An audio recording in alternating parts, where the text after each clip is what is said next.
All right, athletes, here's what I want to talk about today. I want to talk about something called a wall slide. And this is a variation of the wall slide, but what I want to do is I want to come up with a beautiful position for the shoulder as we go overhead, all right? And there's a key component to good overhead positioning.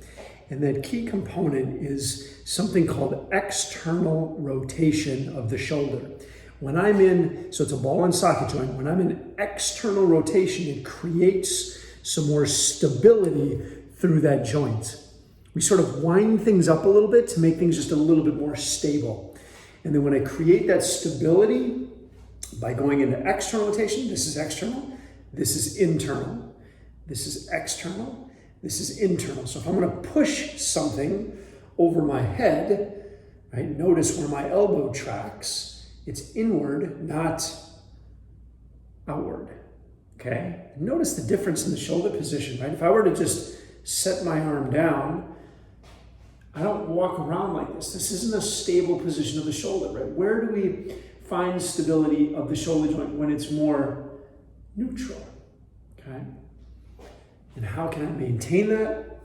By creating a little bit more external rotation and by keeping the shoulder blade anchored into the back pocket. Now, as I reach up, if I look at this position, right, if I don't change my shoulder position, I just put this down, look where I am. Much better, right? So, here's what we're gonna do. Find a wall, and you're gonna go perpendicular to the wall. And you're gonna put the hand on the wall like so. And notice my shoulder is about maybe an inch, maybe a half inch off of the wall. And my elbow should never touch the wall, right? Because that's internal rotation. I want external rotation. So I'm gonna tuck that elbow in just a little bit. It doesn't have to be overdone, right? But I just wanna turn muscles on. And what muscles create that external rotation? It's the rotator cuff muscles. So I'm gonna get into this position and I'm gonna force myself or keep that active to prevent that elbow from ever touching the wall. And as I reach up into an overhead position, the other thing I want you to notice is my shoulder never shrugs.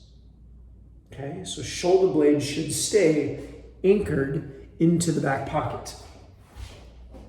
So start position, looks like so, externally rotated. Right? You'll notice even my hand is a little bit outside of my elbow. It's not necessary, but I have some, it just depends on range of motion of that ball and socket joint. For me, I've got pretty good range of motion, so my elbow is going to tuck in a little bit further. We just don't want elbow outside of the hand. Okay, so for me, this looks good. Here's my spot, elbow's tucked in, muscles are on, and then as I reach, I'm going to keep my shoulder blade down into my back pocket so that there's never a close down of this. All right, hope that makes sense. Try it on both sides. You might find that there's one side that's better than the other. It's very normal. Dominant side will feel likely a little bit easier. All right, any questions? Let me know.